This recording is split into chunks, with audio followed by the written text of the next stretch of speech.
যথেষ্ট সন্দেহ ছিল, তবু আসছি। এটা মাহফিল কমিটির অতিরিক্ত চাপাচাপি, বিশেষ করে যে আল্লাহর বান্দার আরো হুজুর একটু আসেন, সাক্ষাৎ করে যান। কিন্তু আমার এই প্রোগ্রামে ঢোকার মতো, আমার এই পায়ে যদি এখন একজনের পা লাগে আমার দম বের হয়ে যাবে। আমরা যে প্রোগ্রাম গুলোতে যাই, যেই পরিমাণ বিরাবিরি পিরাপিরি হয়, অনেক সময় আমাদের জুতা খুলে যায়। তো এই পরিস্থিতি যদি আজকে হয়, তাহলে আমি শেষ করে দিতে হবে।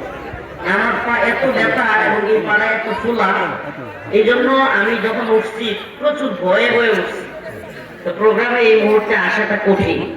এই জন্য আপনাদের প্রতি রিকোয়েস্ট থাকবে, মধুখালী ফরিদপুরের মুসলমান, ইনশাআল্লাহ আল্লাহ যদি বাঁচায় রাখে, সুস্থ রাখে, আবারও দেখা হবে। কিন্তু আজকে আমি কিয়ামত আজকে 6 জন মানুষ এখন পর্যন্ত, শেষ নিউজ দেখলাম বাংলাদেশে 8 জন মানুষ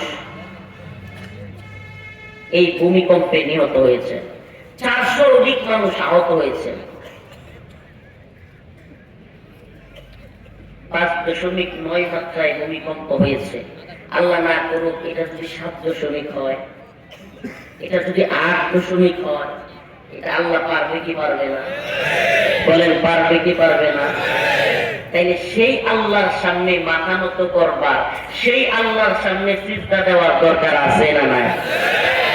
ও মুসলমান, পুরো পৃথিবীর যত বিজ্ঞান, যত প্রযুক্তি, যত ড্রোন, কামান, বিমান, যুদ্ধ বিমান, জঙ্গি বিমান, অ্যাটাকিং হেলিকপ্টার, সাবমেরিন, এখন আবার মিসাইল, এখন আবার ওই আপনার কি বলে রকেট লঞ্চার, আরো পারমাণবিক অস্ত্র আবিষ্কার হয়েছে।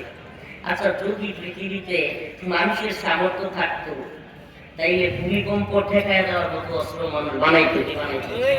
তাইলে বোঝা যায় যে পৃথিবীর সমস্ত বিজ্ঞান, উন্নতি, প্রযুক্তি সবকিছু ব্যর্থ হওয়ার একটা জায়গা আছে না ভাই? পৃথিবীর সকল শক্তি ব্যর্থ হওয়ার একটা জায়গা আছে। এটাকে নাস্তিকরা বলে প্রকৃতির উপর কারো হাত নাই। নাউজুবিল্লাহ, এটা একটা শিরকি কথা। প্রকৃতির উপর কারো হাত নাই, এটা কি কথা? আল্লাহর উপর কারো হাত নাই। কথাটা কি হবে? আল্লাহর ক্ষমতার উপর কারো হাত নাই। এরা প্রকৃতির কথা বলে নাস্তিকতা ছড়াইতে চায় যে বাতাসের উপর কারো হাত নাই। নাউজুবিল্লাহ, বাতাসের উপর কারো হাত নাই, না একজনের হাত আছে। চন্দ্রের উপর কারো হাত নাই, না একজনের হাত আছে। সূর্যের উপর কারো হাত নাই, নাকি একজনের উপর আছে। আরেকটা নাস্তিকবাদী কথা ছড়াই দিচ্ছে সমাজে, সবার উপরে মানুষ সত্য, তাহার উপরে নাই। স্লোগানটা অনেকটা মানব কল্যাণের মনে হয় যায়। এই স্লোগানটার মধ্যে মনে হয় মানবতা গদগদ করতেছে। সূক্ষ্ম কৌশলে নাস্তিকবাদী একটা স্লোগান, সবার উপরে মানুষ সত্য, তাহার উপরে নাই। এটা দেখবেন সাধারণ যুবকরাও, স্কুল কলেজের শিক্ষিতরাও অনেকে বলে। কথাটা বলতে গিয়া, মানবতা বোঝাইতে গিয়া, ভাই সবার উপরে মানুষ সত্য, তাহার উপরে নাই, মানে আল্লাহ মানুষের উপরে না নিচে? সবার উপরে আল্লাহ সত্য, তাহার উপরে নাই।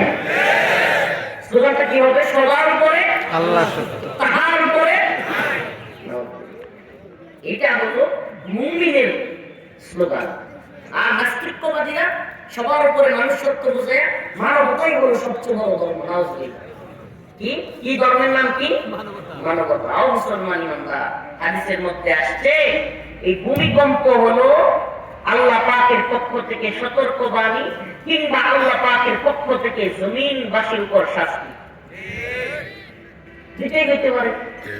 এই ভূমিকম্প সতর্কী কেমন হইতে পারে, শাস্তি হইতে পারে। বাংলাদেশে বর্তমানে আপনারা খবর রাখেন কিনা জানি না, ব্যাপক হারে ডক্টর মোহাম্মদ ইউনূস সরকারের আমলে ব্যাপক হারে সমকামিতা, এলজিবিটিকিউ এবং লেসবিয়ান, মেয়ে সম্পর্ক অনলাইনে এখন আপনি দেখলে পাবেন। হাইসা হাইসা একটা মেয়ে আরেকটা মেয়েকে বলতেছে, ও আমার বউ, আমি ওর স্বামী। কতই বলতেছে। লেসবিয়ান, গে, সমকামিতা এগুলো বাড়ায় দেওয়ার জন্য ব্যাপকভাবে চেষ্টা করা হচ্ছে। অনলাইনে কন্টেন্ট বানানো হচ্ছে, বিভিন্ন ইউটিউবারদেরকে দিয়ে সমকামিতা প্রমোট করবার জন্য অনলাইনে ব্যাপক আকারে প্রমোট করা হচ্ছে সমকামিতাকে। বিভিন্ন নাটক, সিনেমায় সমকামিতা ঢোকানো হচ্ছে, ছোট্ট ছোট্ট ক্লিপের মাধ্যমে সমকামিতা ঢোকানো হচ্ছে। বিভিন্ন হাসির ভঙ্গিতে হাস্যরস হিসেবে সমকামিতাকে প্রমোট করা হচ্ছে।